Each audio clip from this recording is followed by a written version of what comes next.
queria, então, levar um pouco a conversa para a questão dos investimentos, né? Assim, dado que a gente tem esse cenário tão binário e talvez uma probabilidade maior de tudo acabar bem para o fiscal, né? Como você antecipou, eu queria saber o que você vê para Bolsa e dólar, né? Diante dos possíveis cenários que a gente está encarando, de reeleição do Lula ou de eleição de uma oposição razoável, vai aí, de centro-direita, né? E qual que é o seu cenário base hoje?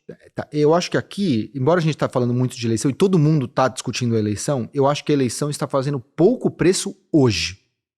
Não quer dizer que ela não esteja fazendo preço, eu acho que ela está. E eu acho que quem fala que não está, briga com a realidade.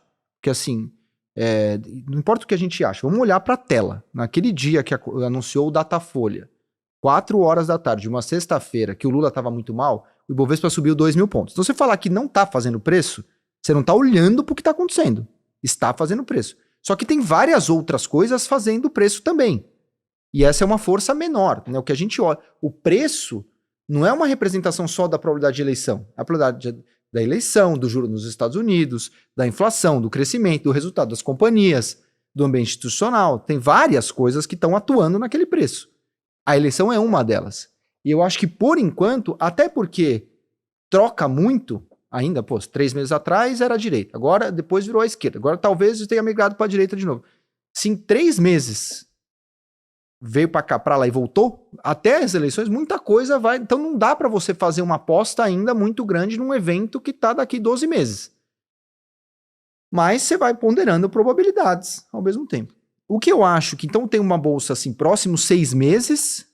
E aí tem essa bolsa longo prazo. Eu acho que próximos 6 meses, a eleição faz pouco preço ainda. A gente está aqui mais focado na questão global. Se continua essa diversificação do dólar frente a outros ativos, entre eles as moedas não fiduciárias, ouro e Bitcoin fundamentalmente, mas todo o resto, prata também, bateu lá $52. E mercados emergentes. Esse trend continua? Me parece que sim. Eu sou partidário de que o dólar, não estou muito nessa de declínio do Império Americano, substituição do dólar por uma outra moeda. Acho que essas são perguntas difíceis, que ninguém sabe muito bem a resposta. Mas eu tenho razoável convicção de que se eu tivesse 75% ou 70% do meu portfólio em dólar, agora eu vou ter 60% ou 65%. Acho que essa diversificação ela continua.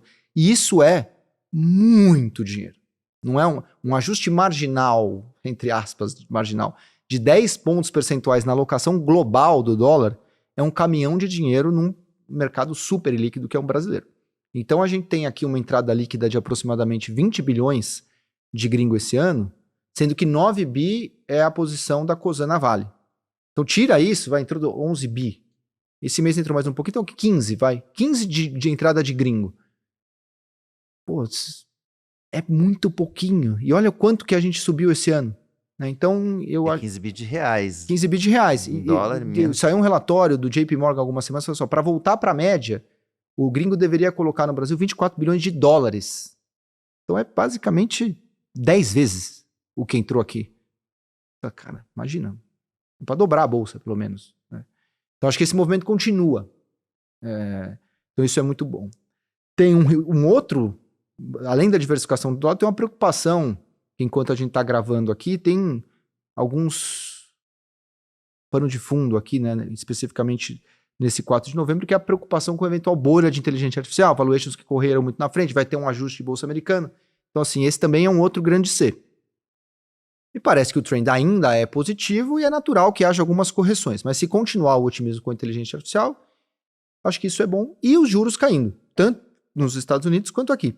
Historicamente, isso sempre esteve associado a bons momentos de mercados emergentes e bons momentos de bolsa brasileira, sobretudo quando não há recessão nos Estados Unidos, que é o que parece acontecer. Então, eu acho que as condições estão dadas para a gente continuar essa tendência positiva nos próximos 6 meses.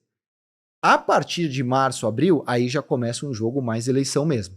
Que aí você começa a tangibilizar um pouco quais são as probabilidades de cada um.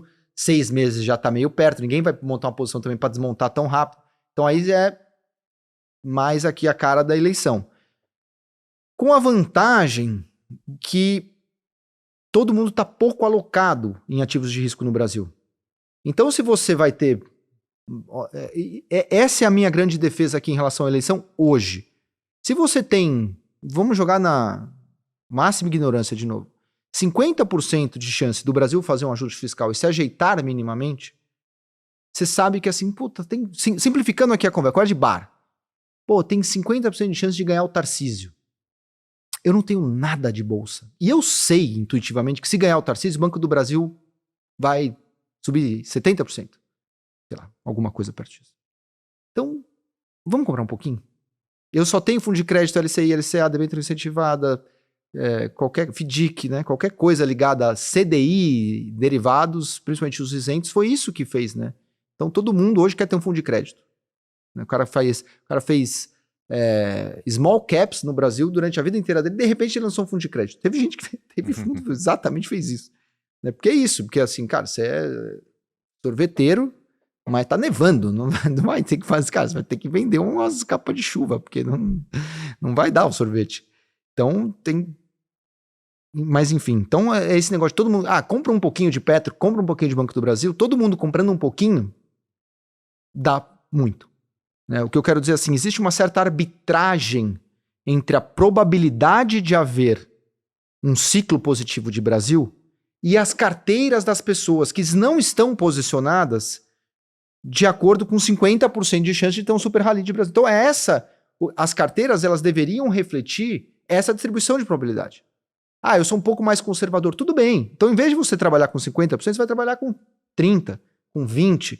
Mas você vai ter que construir uma posição em ativos de risco no Brasil. Então é isso que eu acho que poderia ter um trend ainda de alguns meses muito positivos. E aí depois entra mesmo qual o cenário que eu acho que não é binário, ele é, sei lá, trinário, se é que existe isso, né? Que assim é um Lula continua o modo pé na tábua Gastão, o Lula que ajusta um pouquinho, ou a centro-direita. Então acho que tem probabilidade para essas três coisas. Qual é cada uma? Aqui está a arte, né, de cada um. É difícil de saber. Mas qual é o teu cenário base? Pelo que eu entendi, não é o fim do Brasil. Então, isso seria até mais um argumento para ir para a Bolsa. Eu vejo um pouco mais complacência e mediocridade do que fim do Brasil. Primeiro porque a sociedade...